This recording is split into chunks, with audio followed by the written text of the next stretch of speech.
Selamat datang di Daily Scan. Pada kesempatan ini, kita akan membahas alur cerita dari sebuah drama yang berjudul Justice yang rilis pada tahun 2019. Drama yang sempat dilarang tayang di Korea ini karena memperlihatkan para petinggi negara yang bersujud kepada seorang bangunan biasa. Sangat seru untuk dibahas karena akan melibatkan mafia, gangster, jaksa, hingga psikopat sadis berhati dingin yang ikut memeriahkan drama kita kali ini. Si cantik Nana yang berhasil memerankan peran utamanya yang harus berjuang bersama dengan mantannya sendiri menambah keseruan lagi di drama Justice ini. Baiklah, tanpa banyak spoiler di awal seperti konten-konten kita sebelumnya, kali ini biarlah rating yang berbicara.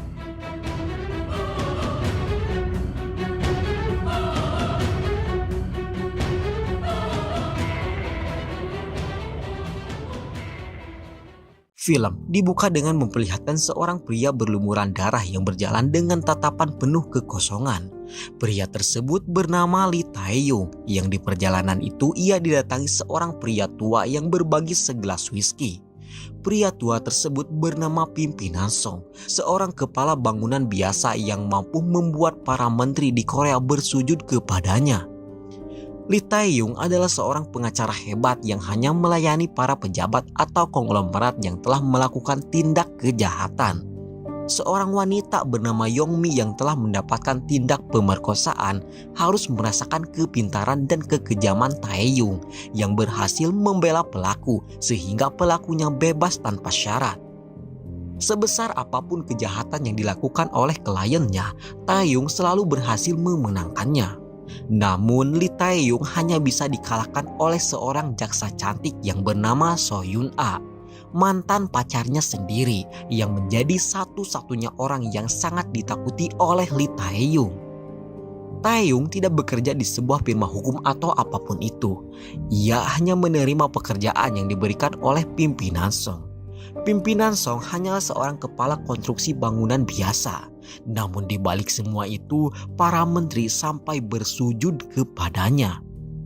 Suatu hari, Lee Tae-young ditugaskan oleh Pimpinan Song untuk membebaskan seorang gangster yang saat ini di penjara. Gangster tersebut bernama Yang Chul-ki. Sekilas Tae-young cukup mudah hanya sekedar untuk membebaskan seorang tahanan biasa. Namun saat di persidangan pembebasan gangster itu, Tae-young harus mendapatkan kekalahan telak tatkala si cantik Nana berhasil mematahkan semua argumen yang telah disusun oleh Tae-young. Tak hanya itu saja, Nana juga menyebutkan sebuah tindak kejahatan pembunuhan yang dilakukan oleh Yang Chul-ki 7 tahun yang lalu, yang sampai saat ini kasus itu belum mencapai kesimpulannya. Berdasarkan kasus 7 tahun yang lalu itu, hakim memutuskan untuk menunda sidang dan memberikan waktu baik bagi pihak Tae-young atau pihak kejaksaan untuk mengumpulkan bukti yang berkaitan dengan Yang Chul-ki. Cerita lalu mundur 7 tahun ke belakang. Tepatnya pada tahun 2012, seorang artis muda harus kehilangan nyawanya yang disinyalir dihabisi oleh Yang Chul-ki dengan sangat keji. Kasus pembunuhan 7 tahun yang lalu itu memanglah sangat janggal karena semua CCTV dan barang bukti telah hilang dalam waktu sekejap. Akan tetapi sebelum kejadian, seorang kurir terpantau memasuki lokasi pembunuhan yang membuat kurir itu mengetahui siapa dan seperti apa kekejaman yang terjadi di sana. Namun naas bagi kurir muda itu, karena sehari setelah peristiwa di sana, kurir tersebut harus meninggal dalam sebuah kecelakaan yang telah disetting oleh seseorang. Diceritakan, kurir itu adalah adik Lee Tae-young dan keluarga satu-satunya yang kini tersisa kini hanyalah tinggal kenangan saja.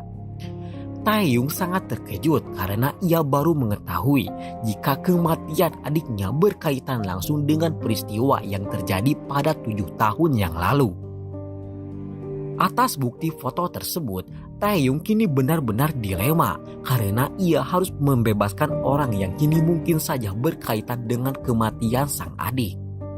Berdasarkan hal itu pula, Taeyong langsung menemui pimpinan Song dan meminta agar pimpinan Song menghentikan rencananya untuk membebaskan Yang Chulki. Akan tetapi entah mengapa pimpinan Song bersikeras ingin membebaskan Yang Chulki, dan hal itu membuat Taeyong sangat kecewa terhadap atasannya itu. Pertemuan antara Taeyong dan pimpinan Song berawal setelah sehari kematian adiknya. Saat itu, Taeyong yang berencana membalaskan dendamnya didatangi oleh pimpinan Song yang menawarkan sebuah cara yang sangat aman untuk Taeyong membalaskan dendamnya. Dan sebagai imbalan, Taeyong yang memiliki bakat harus menjadi seorang pengacara yang hanya bekerja untuknya. Kembali ke masa sekarang, hubungan antara pimpinan Song dengan Yang Chulki ternyata memanglah sangat misterius. Karena setelah mereka saling menukar informasi, seorang detektif yang bekerja bersama Nana dalam menggali kasus 7 tahun yang lalu tiba-tiba ditemukan meninggal dunia dalam kondisi kecelakaan.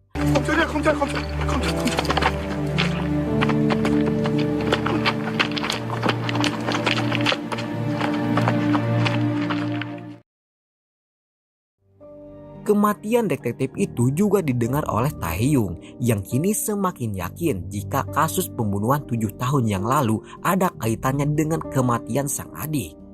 Ia juga semakin yakin jika seseorang sedang berusaha menutupi semua kasus yang berkaitan dengan kematian 7 tahun yang lalu. Berdasarkan kejanggalan tersebut, di hari itu pula Taeyong dibantu dengan asistennya langsung mengumpulkan beberapa CCTV yang mungkin ada di sekitar lokasi pembunuhan.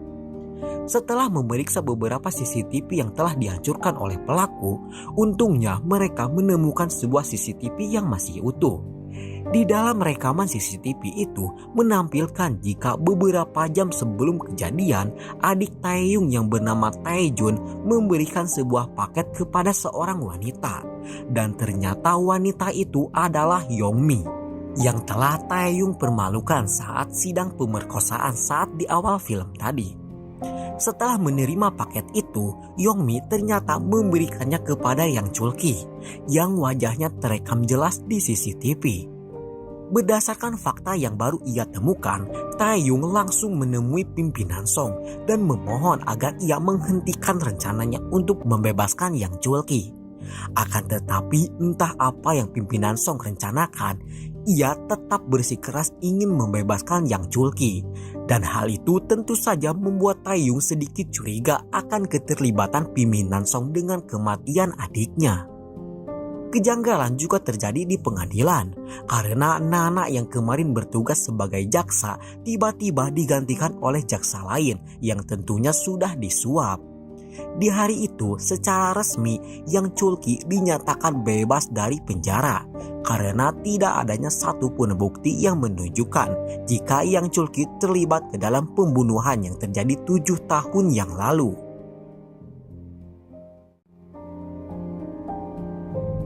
Alasan Taeyong mau membebaskan Yang Chulki karena Yang Chulki sudah sepakat akan memberikan sebuah bukti atas kematian adiknya.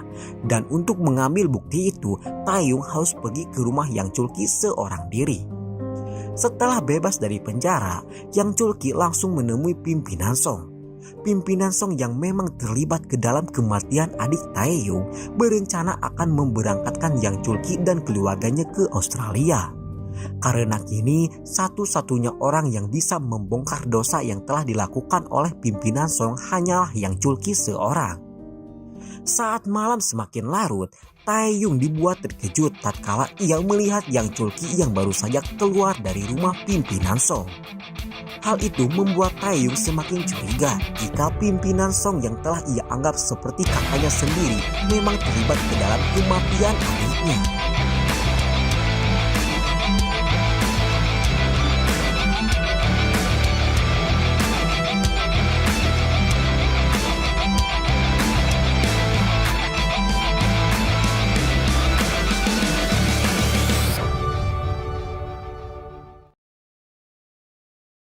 Taeyong yang mengetahui jika pimpinan Song telah membayar Yang Chulki agar tutup mulut, lantas menawarkan uang sejumlah $1 juta untuk barang bukti yang kini dimiliki oleh Yang Chulki.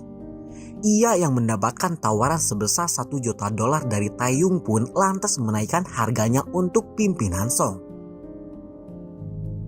어떤 생각하지 마시고요. 내일 아침 8시 장소는 문자 보내.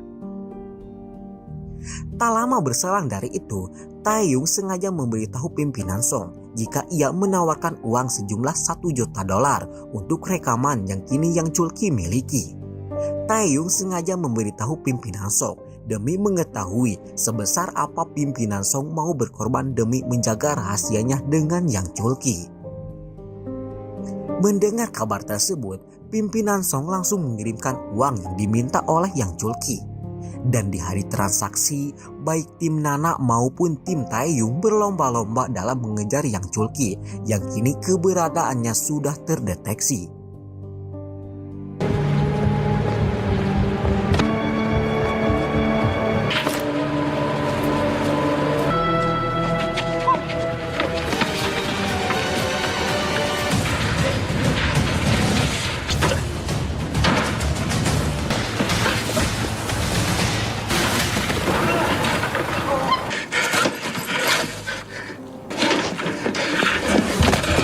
나 체포되면 나 아무것도 못 건져. 한 번 더 장난치면 그땐 뒤진다고.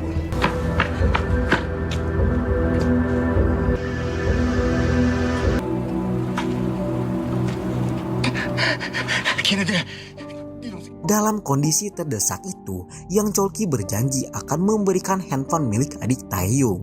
Bahkan ia juga mengetahui siapa dalang yang telah melenyapkan nyawa adik Taeyong.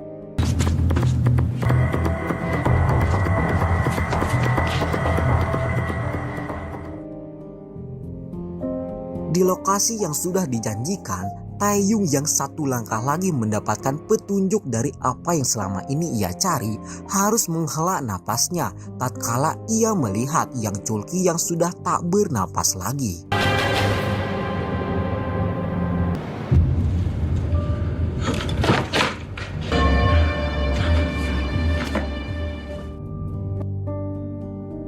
Kecerdasan pimpinan Song dalam menutupi dosanya memanglah patut untuk diacungi jempol. Ia sengaja menghancurkan replika HP milik Taejun demi menguji sebesar apa kesungguhan Taeyong untuk mencurigainya. 이것 때문에 나 의심했니?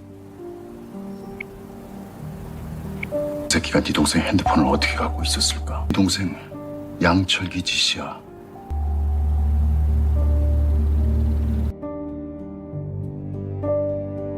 Setelah semua kecurigaan Taeyong telah hilang, pimpinan Song mengajak Taeyong untuk fokus kepada rencana mereka selanjutnya untuk menguasai semua perusahaan terbesar yang ada di Korea.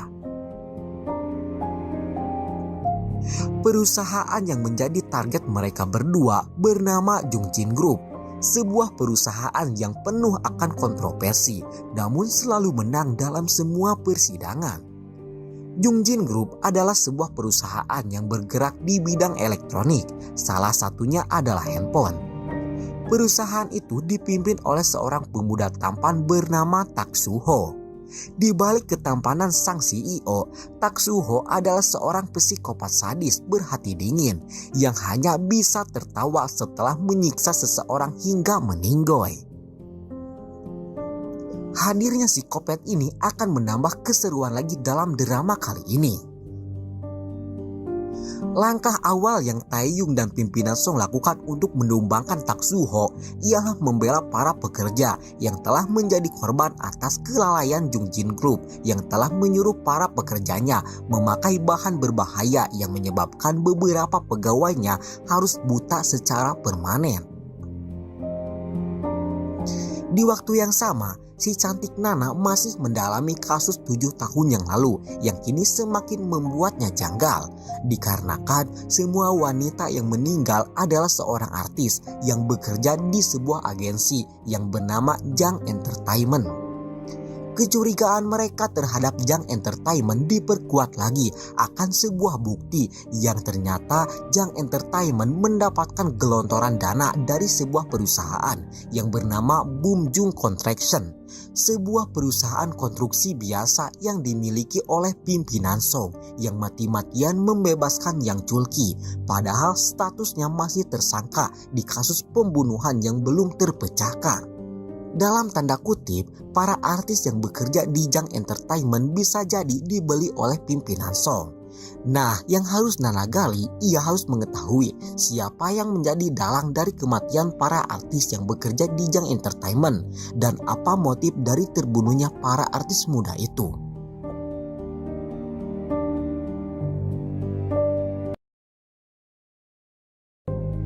Nana yang ingin mengetahui lebih dalam lagi akan keterlibatan Jang Entertainment lantas langsung menggeretak CEO dari Jang Entertainment itu, yang membuat CEO Jang Entertainment itu blunder dengan mengatakan jika Jang Entertainment memang mendapatkan kocoran dana dari Bum Jung Construction. Nana juga menggeretak pimpinan Song dengan mengatakan kejanggalan Bum Jung Construction yang berinvestasi ke perusahaan kecil seperti Jang Entertainment. Hal itu membuat pimpinan Song sangat terkejut karena Nana bisa sejauh itu mengetahui apa yang selama ini ia tutupi. Nana yang melihat raut wajah mantan pacarnya yang seperti penuh kecurigaan lantas mengajaknya untuk bertemu di suatu tempat yang sangat jauh. Berbekal perasaan yang masih keduanya miliki, Nana memanfaatkan perasaan itu dengan menghasut Taeyong agar kembali menaruh kecurigaannya terhadap pimpinan Song, dengan tujuan agar Taeyong tidak mau lagi dimanfaatkan oleh pimpinan Song. Karena bagi Nana, orang yang menjadi penghalang bagi dirinya adalah Taeyong seorang.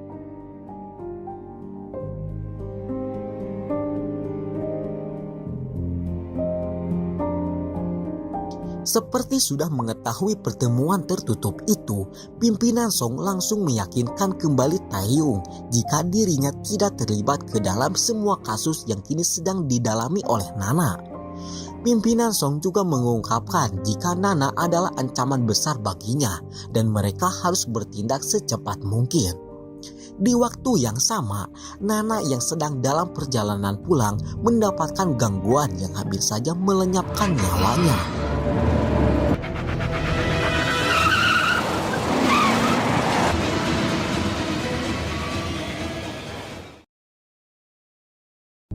Kabar kecelakaan yang Nana alami sampai ke telinga Taeyong yang membuat Taeyong yang tak ingin Nana menjadi korban menyuruhnya untuk tidak lagi bermain-main dengan pimpinan Song.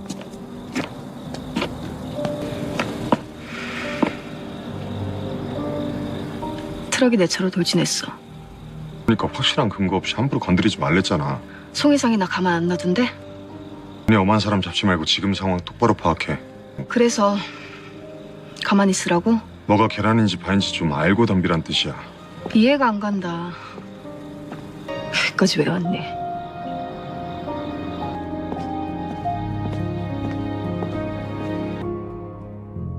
Taeyong yang sangat mengkhawatirkan keselamatan mantan pacarnya itu lantas menekan pimpinan Song untuk tidak bertingkah gegabah dalam menyentuh Nana. Pimpinan Song yang memang bukanlah otak dari kecelakaan Nana itu lantas marah besar kepada asistennya karena kini akibat kecerobohannya Taeyong kembali menaruh kecurigaan terhadapnya. Asisten pimpinan Song itu telah membiarkan CEO Jang Entertainment bertindak gegabah. Karena hal itu bisa saja membuat mereka berada di dalam ancaman yang sangat besar. Hal itu memang langsung terjadi karena Nana yang mendapatkan bukti atas apa yang telah CEO Jang Entertainment itu lakukan lantas bisa menekannya agar mau membuka mulut tentang keterlibatan Bum Jung Construction dengan kematian 7 tahun yang lalu.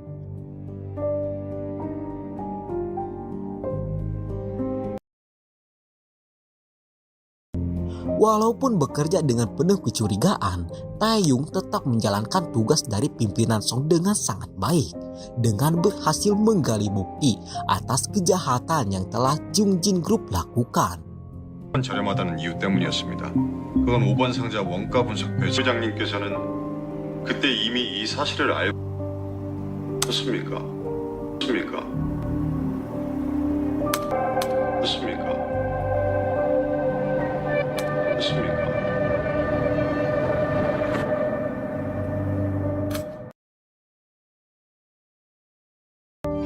Tak Soo-ho mengundang Taeyong untuk datang ke rumahnya. Di rumah Tak Soo-ho yang sangat mewah itu, Taeyong dibuat terkejut tatkala melihat pimpinan Song yang bertingkah layaknya hewan peliharaan di hadapan Tak Soo-ho.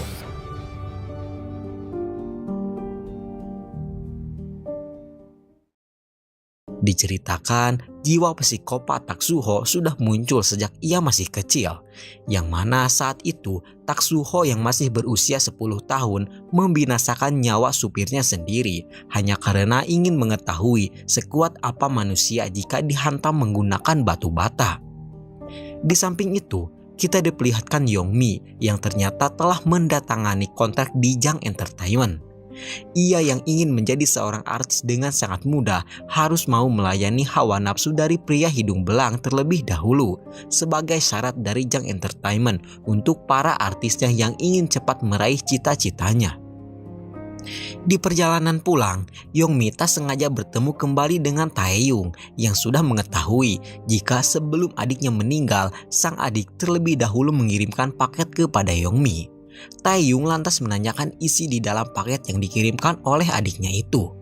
Dengan sedikit terpaksa, Young-mi berkata jika di dalam paket itu berisi sebuah flash disk. Sedikit bocoran, setiap orang yang melihat flash disk itu akan meninggal dunia. Contohnya adik Taeyong. Kembali ke cerita. Taeyong kembali didatangi pimpinan Song yang ingin agar Taeyong berhenti melawan Jungjin Group dengan alasan Tak Soo-ho yang telah menawarkan jumlah yang cukup fantastis untuk mereka. Taeyong yang curiga akan hubungan antara Tak Soo-ho dengan pimpinan Song itu lantas menolak ajakan tersebut. Bahkan ia juga curiga jika Tak Soo-ho bukan sekedar untuk menawarkan uang saja, melainkan memiliki bukti atas dosa pimpinan Song. Pimpinan Song benar-benar dibuat jengkel karena kini Taeyong benar-benar secara terang-terangan melawan kehendaknya. Keterkejutan pimpinan Song tak sampai itu saja, karena di waktu itu ada seorang pemuda yang ingin belajar menjadi seorang pengacara kepada Taeyong. Dan ternyata pemuda tersebut adalah anak pimpinan Song yang bernama Dae-jin yang siap menghancurkan Jungjin Group bersama Taeyong.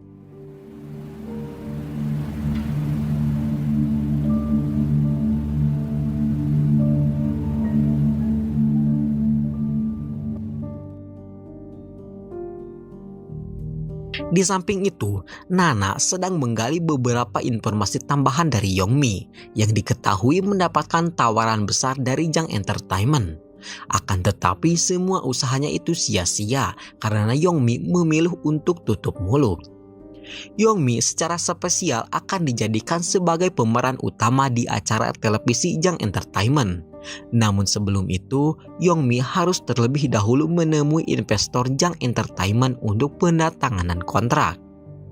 Investor yang mereka temui ternyata pimpinan Song yang entah apa alasannya rela mengeluarkan dana yang cukup besar hanya untuk menjadikan Young-mi sebagai seorang pemeran utama. Pertemuan itu ternyata diketahui oleh Lee Taeyong yang membuatnya semakin curiga jika pimpinan Song sengaja mendekati Young-mi agar Young-mi tutup mulut seperti apa yang pimpinan Song lakukan kepada Yang Chul-ki. Mengingat Yang Chul-ki dan Young-mi adalah orang yang terekam jelas ada di CCTV di hari adik Taeyong mengirimkan paket yang membawa kematian. Taeyong yang tak ingin Young-mi bernasib sama dengan Yang Chul-ki lantas menemuinya.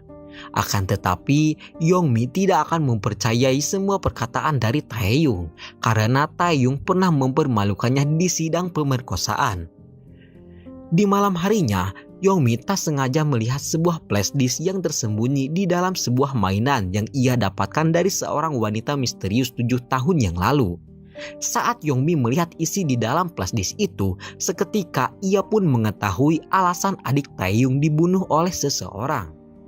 Yongmi lantas memberitahu kabar tersebut kepada Taeyong dan hendak memberikan flashdisk itu kepadanya.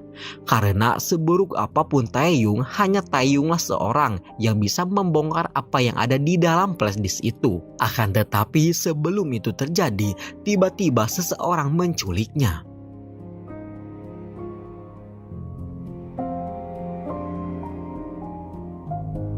HP Yongmi dibuang di sebuah jembatan yang penuh akan CCTV, dan hal itu cukup memberikan petunjuk bagi Taeyong untuk melacak keberadaan Yongmi. Shin lalu memperlihatkan seseorang yang mengambil buku harian milik Yongmi.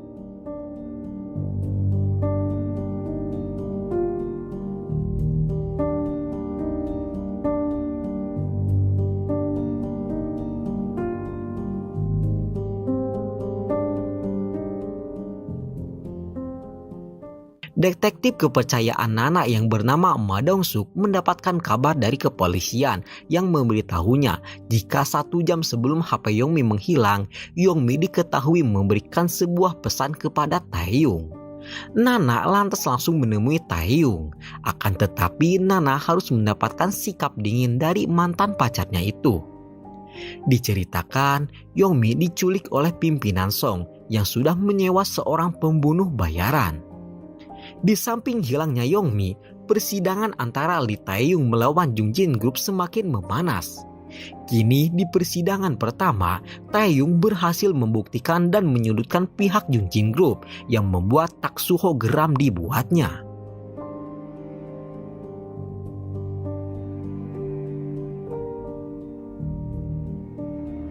Taksuho lantas meluapkan amarahnya kepada pimpinan Song yang sudah dianggap gagal dalam mengendalikan Taeyong. Taksuho memberikan kesempatan terakhirnya untuk pimpinan Song, dan jika pimpinan Song gagal lagi, maka ia akan memberitahu Taeyong tentang pimpinan Song yang menjadi dalang atas kematian adik Taeyong. Di waktu yang sama, Taeyong dan Nana akhirnya sepakat akan bekerja sama untuk mencari keberadaan Yongmi. Karena kini semuanya semakin jelas jika Yongmi, Jang Entertainment, juga pimpinan Song ada kaitannya dengan peristiwa pembunuhan 7 tahun yang lalu. Di waktu itu, mereka kedatangan pimpinan Song yang lantas mengetahui aliansi yang telah dibuat antara Taeyong dan si cantik Nana.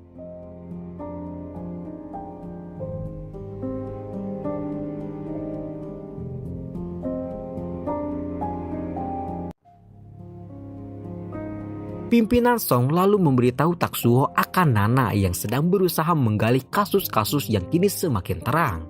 Sementara itu, asisten Taeyong dan detektif Ma berhasil menemukan keberadaan dari mobil yang menculik Yongmi.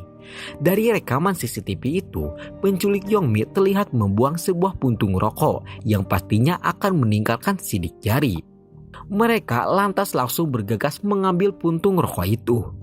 Dan setelah diperiksa, puntung rokok itu memiliki sidik jari dari seseorang yang bernama Cho Hyun-woo yang diketahui sebagai orang yang telah membunuh adik Taeyong. 오빠 동생 죽인 너.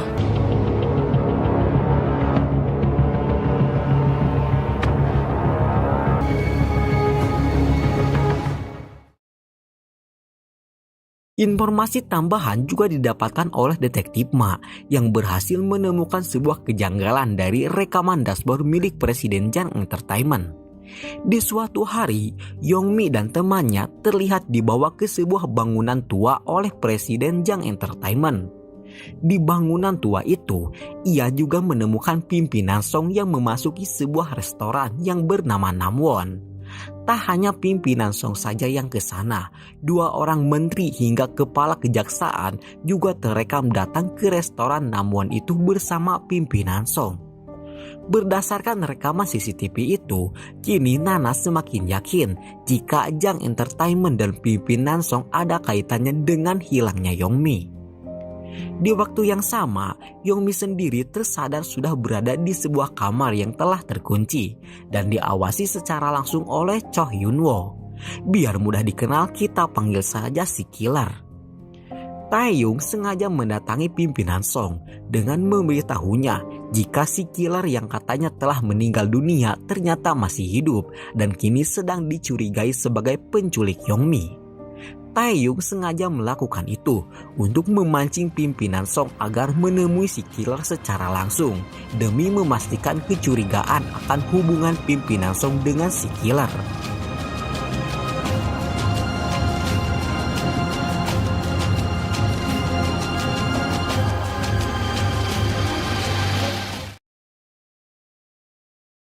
Kecurigaan Taeyong akhirnya jelas setelah melihat secara langsung hubungan antara pimpinan Song dengan si killer.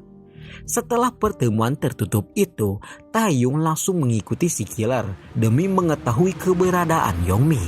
Namun naas bagi Taeyong karena si killer tak sebodoh pimpinan Song.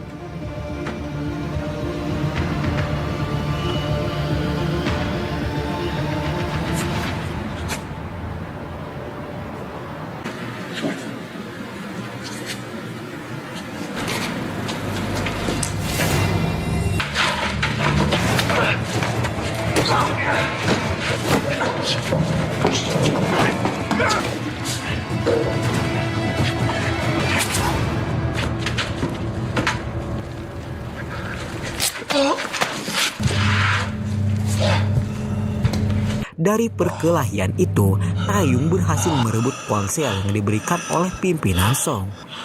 무슨 일이야?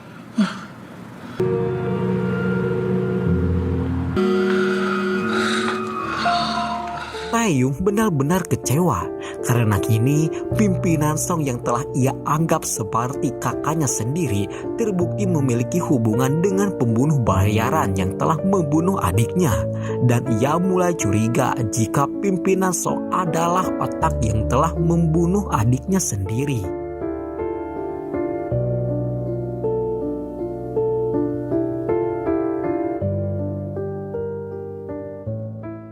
Taeyong mendapatkan luka cukup serius di bagian perutnya. Ia sengaja memberitahu dan menyuruh pimpinan Song untuk menjenguknya, untuk menanyakan semua hal yang selama ini ada di pikirannya. Sekuat apapun Taeyong ingin menanyakan keterlibatan pimpinan Song dalam kematian adiknya, Taeyong tak sanggup untuk menerima kenyataan itu. Karena pimpinan Song yang telah Taeyong anggap sebagai kakaknya sendiri sangat tak bisa Taeyong terima jika terbukti menjadi dalang atas kematian sang adik. Taeyong memberikan foto luka di tubuhnya untuk Nana selidiki. Hasil pemeriksaan menunjukkan jika luka yang ada di tubuh Taeyong berbeda dengan luka yang ada di tubuh para korban. Hal itu menunjukkan jika si killer bukan pembunuh dari kasus 7 tahun yang lalu. Di malam itu, Nana mendatangi restoran Namwon yang disinyalir digunakan oleh pimpinan Song menemui para menteri yang berkuasa. Di sana, ia tak sengaja melihat menteri keuangan yang keluar dari sebuah ruangan.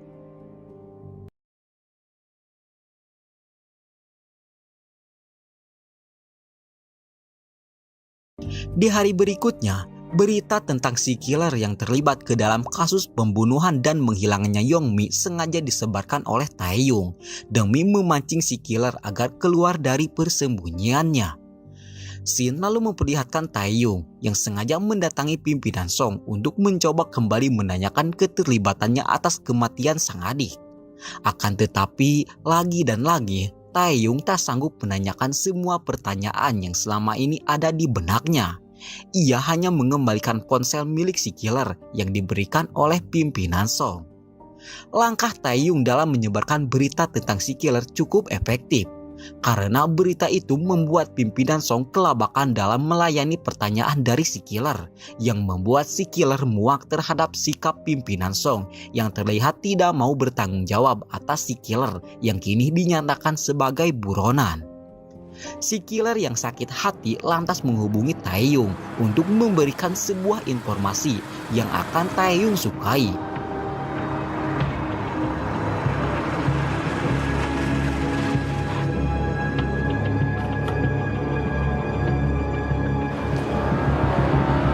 여기서 누구 만나기로 했는데요.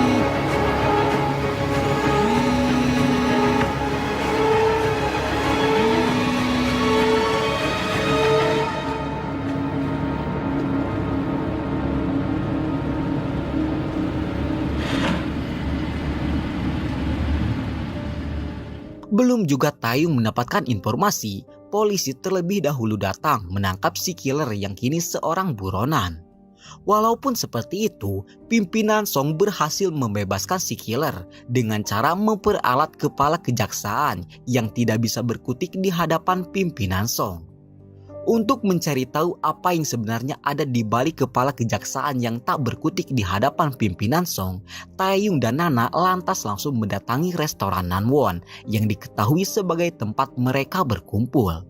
Di sana mereka mendapatkan sebuah pesan yang berisi potongan dari catatan milik Yongmi yang menghilang. Potongan catatan harian itu membahas restoran Namwon yang digunakan sebagai tempat para pejabat negara menyembunyikan dosa mereka. 범인은 아닌 것 같은데. 누구지?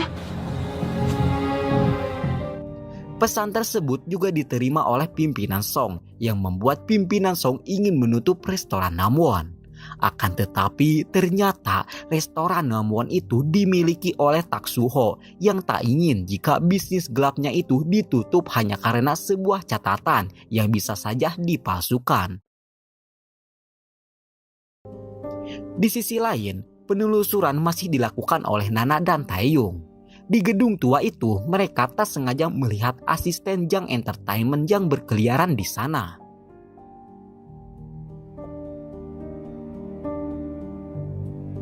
Setelah diinterogasi, ternyata orang yang telah mengambil catatan milik Yongmi adalah dirinya yang sengaja ingin mencari keberadaan Yongmi tanpa diketahui oleh Presiden Jang Entertainment. Namun naas bagi Nana dan Taeyong karena ternyata catatan harian Yongmi itu telah dicuri oleh Hae-jin, teman Yongmi di Jang Entertainment.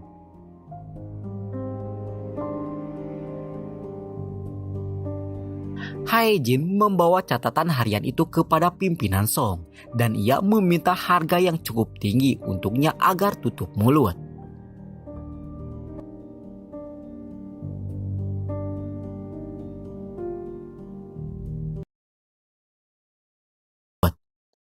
Setelah membaca semua isi di dalam buku catatan harian itu, pimpinan Song lantas langsung menyuruh asistennya untuk menutup restoran Namwon tanpa harus takut lagi kepada Tak Suho.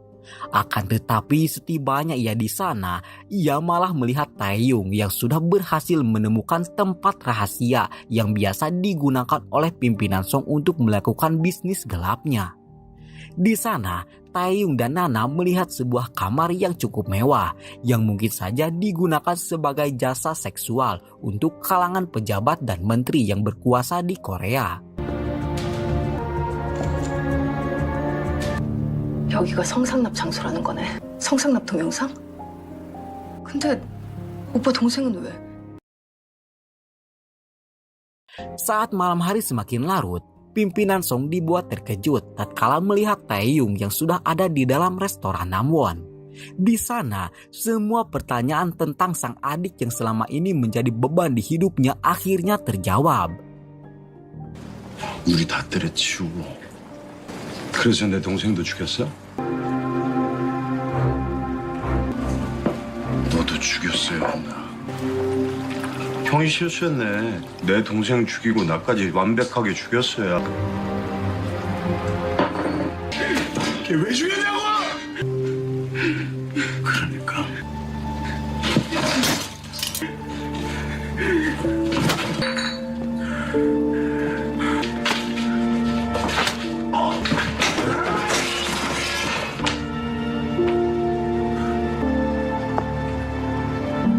내 동생처럼? 나 걔 무조건 찾아. Di waktu yang sama, Yongmi ternyata dikurung di rumah Tak Suho yang akan menjadikan Yongmi sebagai kelinci percobaan untuk memuaskan nafsu psikopatnya. 안녕.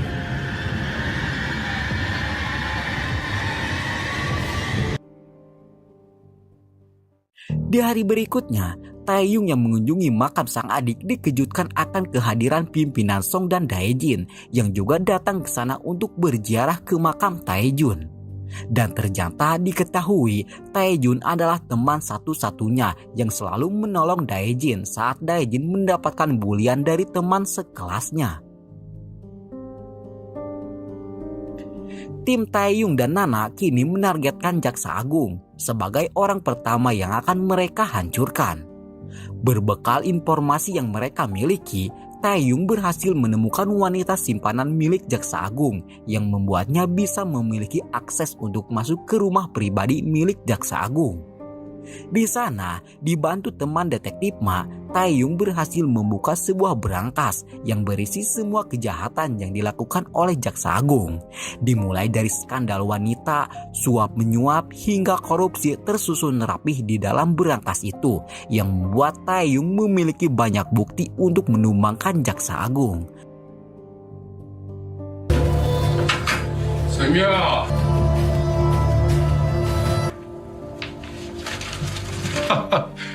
성 의장이 보내서 왔나? 현금, 무기명 채권, 부류의 권력을 여자나 끼고 쳐놀면서 있다.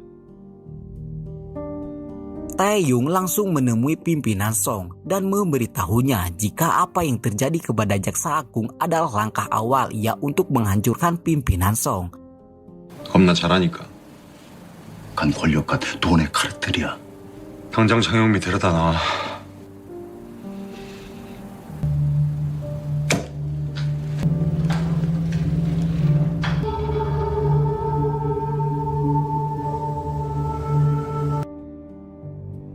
Merasa situasi semakin tidak memungkinkan, pimpinan Song bersama Tak Suho menemui Menteri Hukum di Korea.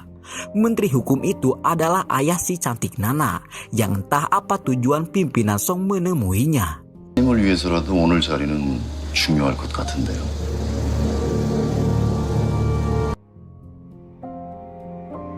Di belahan kota Seoul yang berbeda, Taeyong dan Nana masih menunggu informasi dari asisten Jang Entertainment yang mempunyai beberapa foto dari catatan harian milik Yongmi. Setelah semalaman penuh mereka menunggu, akhirnya asisten Jang Entertainment itu pun buka mulut akan keberadaan flashdisk yang selama ini membawa kematian.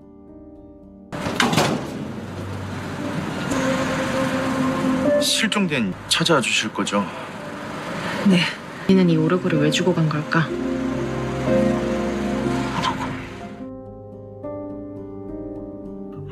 Taeyong langsung bergegas pergi ke rumah Yongmi untuk mengambil flashdisk itu. Akan tetapi, setibanya ia di sana, ia mendapati asisten pimpinan Song yang sudah mendapatkan flashdisk tersebut.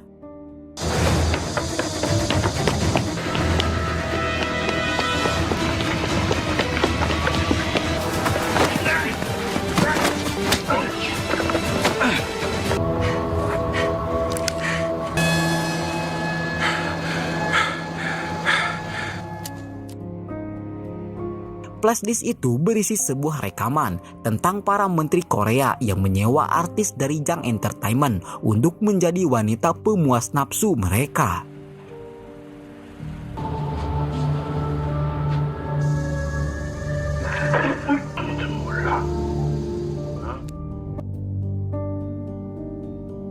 Suatu waktu, Nana didatangi Haejin, teman Yongmi yang mengaku jika ia terlibat ke dalam skandal seksual di restoran Namwon.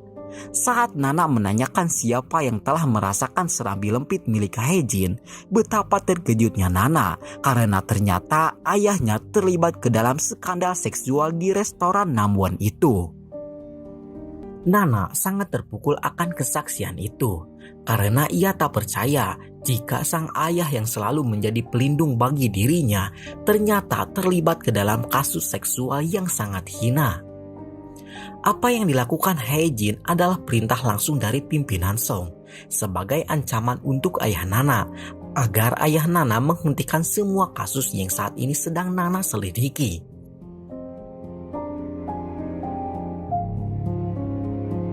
Nana memberikan rekaman kesaksian Haejin itu kepada sang ayah, dan sang ayah tidak menyangkal kesaksian itu.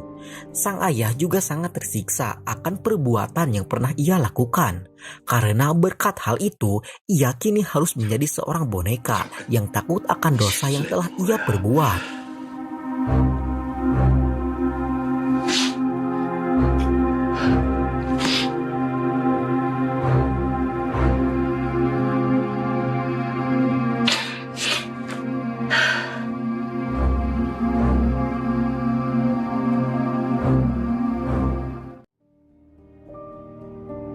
Taeyong yang mengetahui jika semua yang terjadi kepada Nana adalah tindakan yang dilakukan oleh pimpinan Song, lantas langsung menemuinya.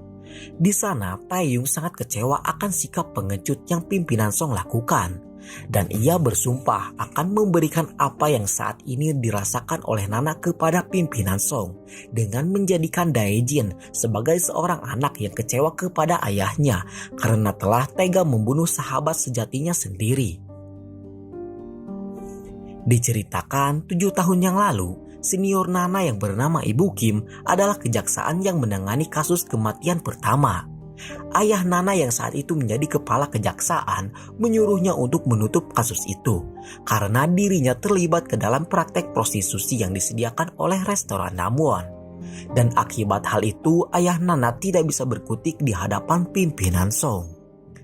Tak hanya itu saja, Ibu Kim juga adalah jaksa yang membela Taeyong di persidangan yang membuatnya gagal dalam menegakkan keadilan karena telah membebaskan si killer yang pada dasarnya ia sudah mengetahui fakta yang sebenarnya atas kematian adik Taeyong.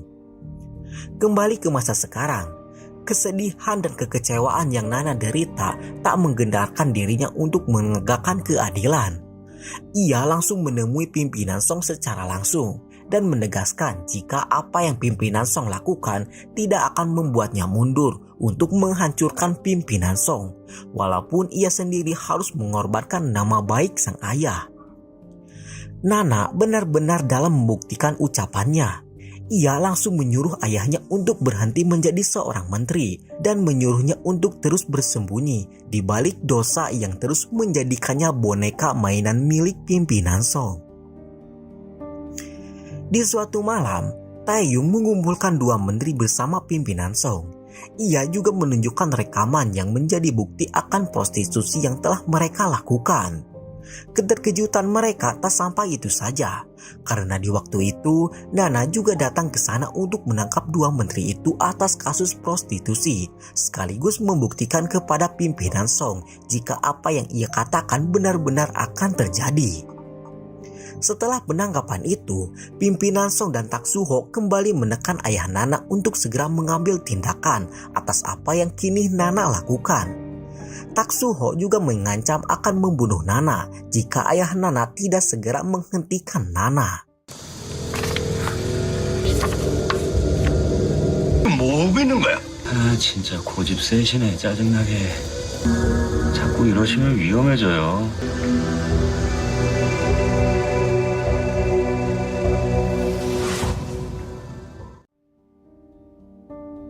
Di malam yang dingin itu, kita lalu diperlihatkan Nana yang didatangi Tak Suho, si psikopat. Entah apa yang terjadi kepada Nana, karena setelah itu tiba-tiba Nana tidak bisa dihubungi. Taeyong juga pergi ke rumah Nana untuk memastikan keselamatannya. Namun naas bagi Taeyong karena Nana sudah tidak ada di rumahnya. Sepulangnya dari rumah Nana, Taeyong dikejutkan akan sebuah peristiwa yang menewaskan seorang jaksa.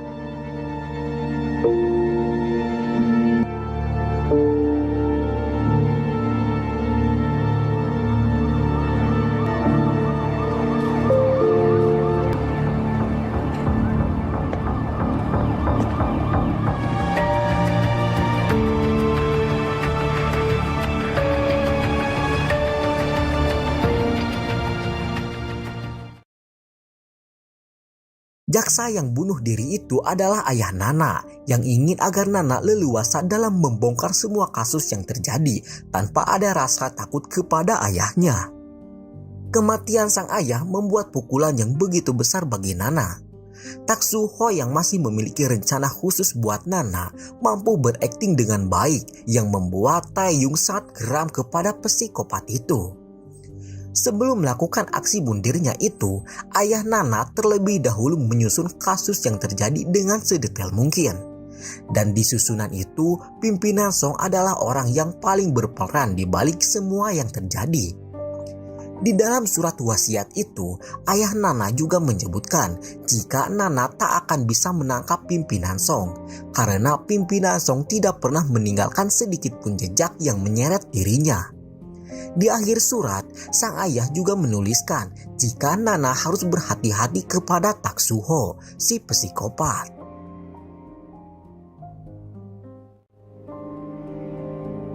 Sementara itu, Taksuho sendiri mendapatkan perlawanan dari Yongmi yang berhasil menyandra Taksuho.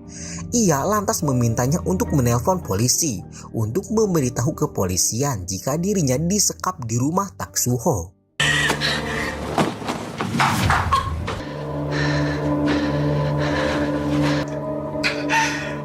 Di saat polisi setempat yang mendapatkan laporan Yongmi itu mendatangi rumah Taksuho, secara kebetulan Nana tiba di sana yang membuat Nana mengetahui telepon dari Yongmi yang disekap di sana. 감금이라고 했을 때 딱 장난 전화인 줄 알았는데 혹시나 해서 출동 나왔습니다. 자, 그럼 수고하십시오. Sementara itu, Taeyong berhasil mencuri HP milik pimpinan Song yang biasa dipakai untuk menghubungi si killer.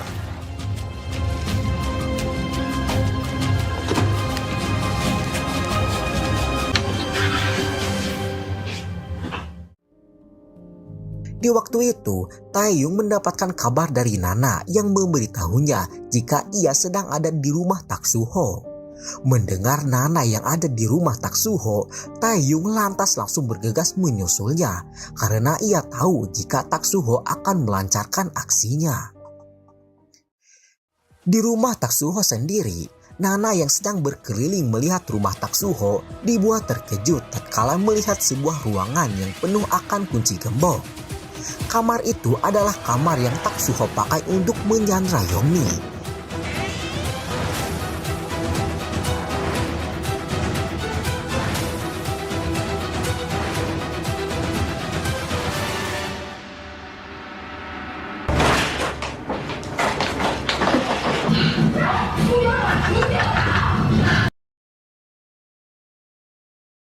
Setelah sekian lama, akhirnya Taeyong pun sampai di rumah Taksuho. Ia langsung bergegas mencari keberadaan Nana yang menyebutkan jika ia dikurung di basement milik Taksuho.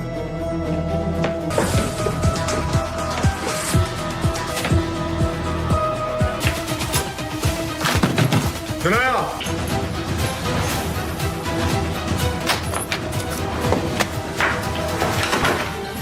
누나 괜찮아?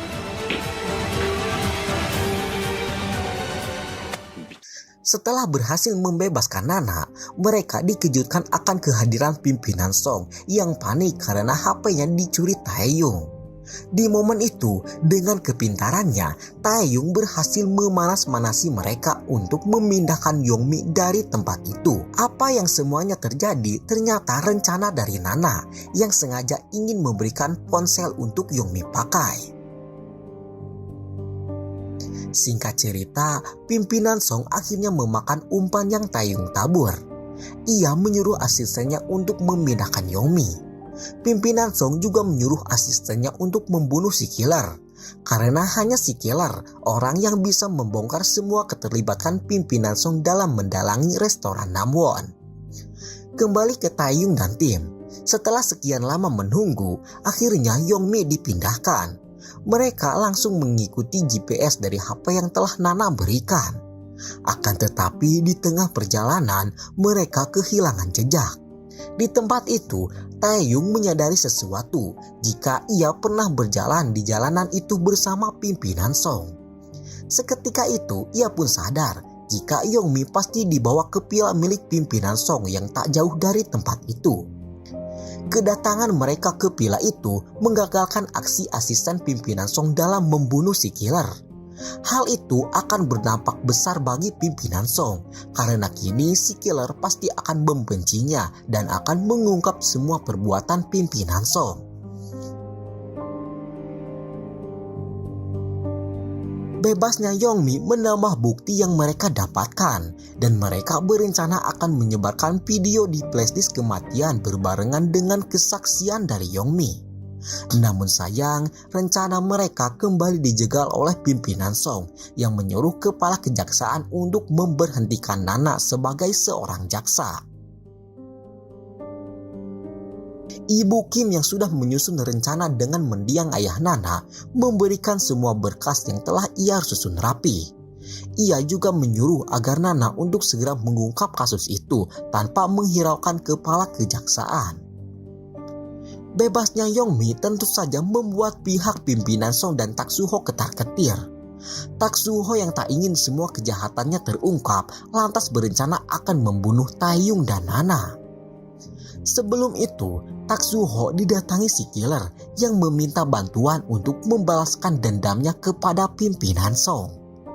Tak Soo-ho bersedia memberikan bantuan untuk si killer.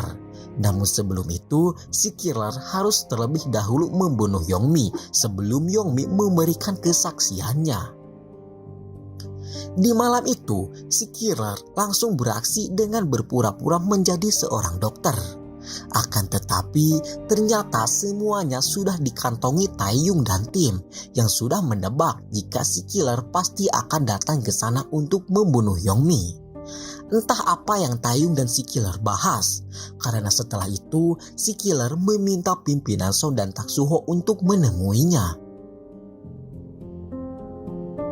Di sana, si killer memancing mereka berdua untuk menjabarkan seperti apa cara kerja restoran Namwon.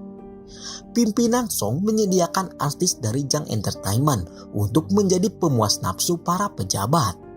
Setelah serambi lempit para artis itu tidak enak lagi, pimpinan Song mengirim artis-artis itu untuk menjadi mainan Tak Soo-ho.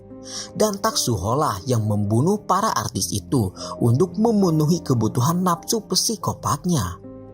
Obrolan mereka direkam langsung oleh si killer yang sudah direncanakan bersama Taeyong.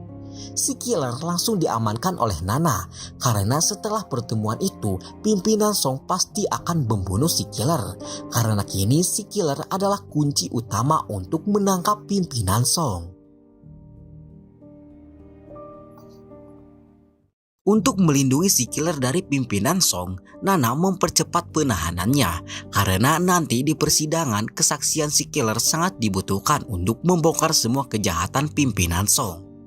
Usaha yang Nana lakukan itu sia-sia karena di hari berikutnya si killer ditemukan tewas setelah melakukan bunuh diri. Kematian si killer dituduhkan kepada Taeyong yang katanya telah menyebabkan si killer depresi dan membunuh dirinya sendiri karena diperas oleh Taeyong. Taeyong lantas ditangkap oleh pihak kepolisian atas tuduhan pemerasan yang menyebabkan kematian si killer.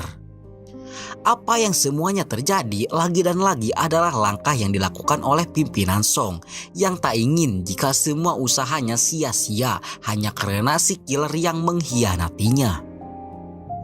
Di kantor polisi, pimpinan Song kembali mendatangi Taeyong yang mengajaknya untuk kembali bergabung dengan dirinya. Di akhir obrolan, pimpinan Song mengatakan jika Taeyong terus membongkar kesalahannya, maka dosa yang pernah mereka lakukan saat dipilak milik pimpinan Song juga akan ikut terbongkar. Scene lalu berpindah. Kita diperlihatkan Dae-jin yang mengambil rekaman milik si killer yang berisi kesaksian pimpinan Song dan Tak Soo-ho. Dae-jin yang telah mengetahui semua kejahatan ayahnya lantas mendesak sang ayah untuk menjelaskan semuanya. Dengan semua kesombongannya, pimpinan Song malah berkata jika uang dan kekuasaan adalah keadilan yang sesungguhnya. Di waktu yang sama, publik Korea dibuat gempar oleh sebuah artikel yang mengabarkan praktek prostitusi seksual yang dilakukan oleh para menteri yang menjabat di restoran Namwon. Hal itu tentu saja membuat pimpinan Song sangat terpukul karena kini semua usahanya kembali dihancurkan oleh Taeyong. Di malam itu, Dae-jin si anak goblok menghancurkan satu-satunya bukti tentang keterlibatan pimpinan Song. Setelah rekaman itu hancur dan si killer meninggal, kini pimpinan Song benar-benar aman karena tak ada lagi bukti yang bisa menangkapnya.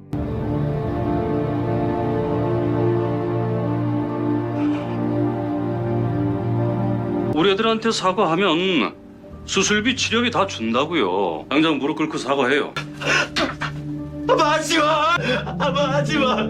하지마!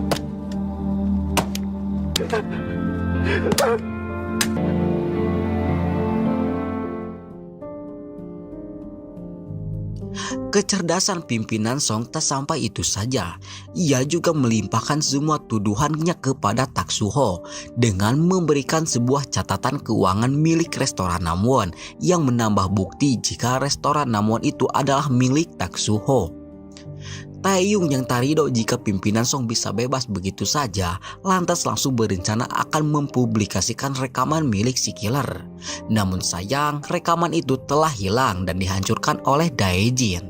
Dae-jin si anak goblok mengakui semua perbuatannya kepada Taeyong, dan hal itu tentu saja memancing amarah yang sangat besar untuk Taeyong. 아버지가 내 동생한테 무슨 짓을 했는데? 난 진심으로 네 아버지하고 네가 아버지도 어쩔 수 없었을 거예요. Di malam harinya, Taeyong didatangi asisten pimpinan Song yang datang tanpa perintah dari pimpinan Song. Kedatangannya ke sana untuk membunuh Taeyong, namun untungnya aksinya gagal total. 역시 다 끝내.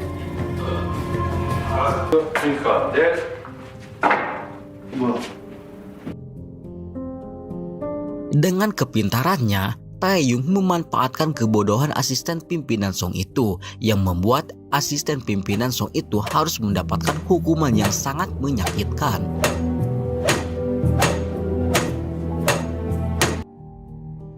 Merasa semua pengorbanannya tak dihargai lagi oleh pimpinan Song, asisten itu memberikan kesaksian kepada media jika pimpinan Song adalah orang yang telah menyuruhnya menculik Yongmi dan menyuruhnya membawa ke rumah Tak Su-ho.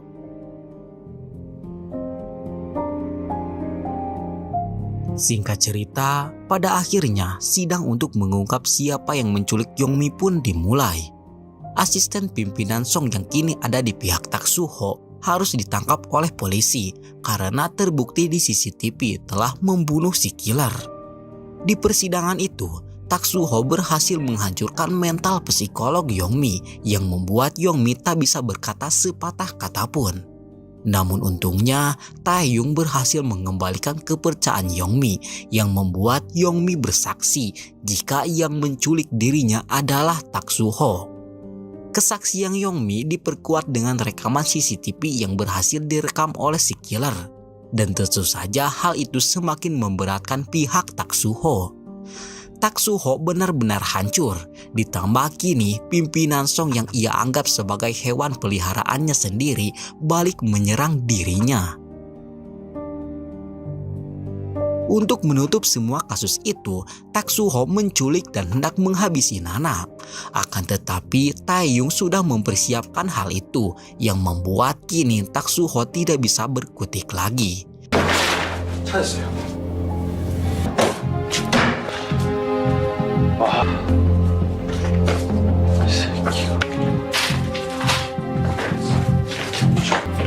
이거 미친 개.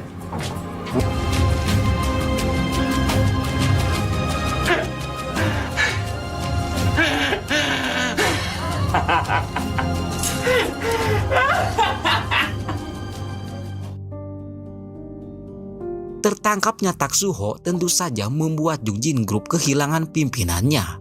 Sebuah fakta juga terungkap. Ternyata di saat pimpinan Song menyuruh Taeyong untuk melawan Junjin Group, tujuan yang sebenarnya untuk menjatuhkan harga saham Junjin Group.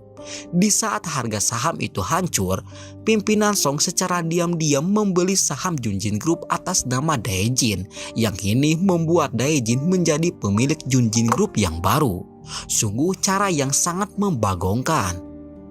Taeyong tak habis pikir dan salut akan strategi pimpinan Song yang membiarkan kekacauan terjadi di restoran Namwon untuk menjatuhkan Tak Su-ho. Taeyong yang tak ridho jika pimpinan Song bisa cuci tangan begitu saja setelah semua orang tertangkap, lantas berencana akan mengakui semua perbuatan yang pernah mereka lakukan bersama di villa milik pimpinan Song. Taeyong yang tak akan menginjakkan kaki lagi di rumah pimpinan Song itu terlebih dahulu menemui Dae-jin si anak goblok. Taeyong yang mengetahui jika Dae-jin sudah menganggap dirinya sebagai kakaknya sendiri lantas membuat sebuah rencana bersama Dae-jin.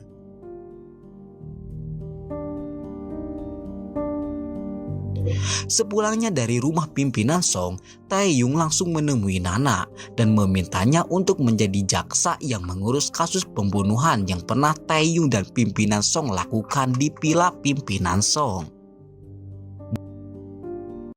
Diceritakan, di villa itu Taeyong membalaskan dendamnya kepada orang-orang yang katanya telah membunuh adiknya.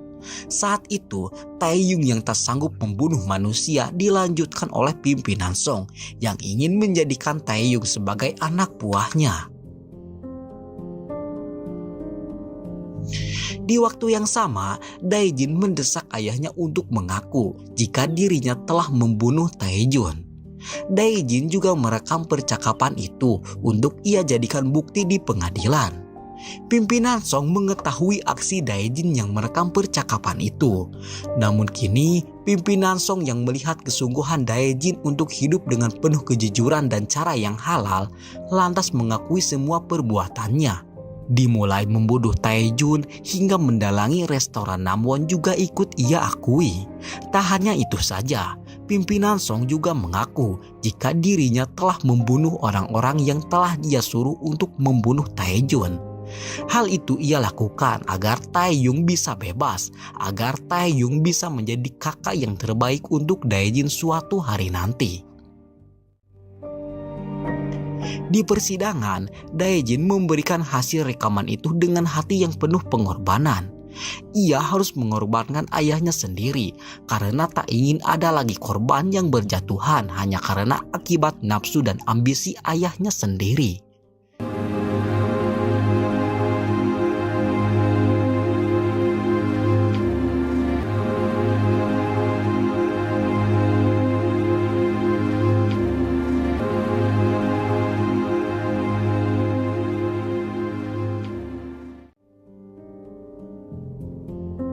Sebelum pimpinan Song ditahan, ia terlebih dahulu memberikan sebuah jam tangan untuk Daejin.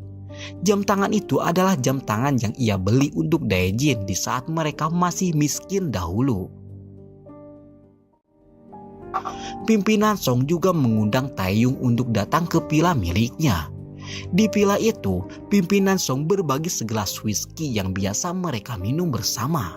Namun sayang, Taeyong yang terlalu kecewa kepada pimpinan Song menolak segelas whisky itu dan memilih untuk kembali pulang. Di perjalanan, hati kecil Taeyong tak bisa berbohong jika ia memang sangat menyayangi pimpinan Song yang telah ia anggap sebagai ayahnya sendiri. Ia lantas kembali untuk mengucapkan salam perpisahan. Namun setibanya di sana, Taeyong sangat terkejut tatkala melihat pimpinan Song yang tak bernyawa lagi. Dan film pun tamat, ditutup ending yang sungguh mengharukan. Sekian dari kami, mohon maaf atas segala kesalahan dan kekurangannya. Sekian dan terima kasih banyak.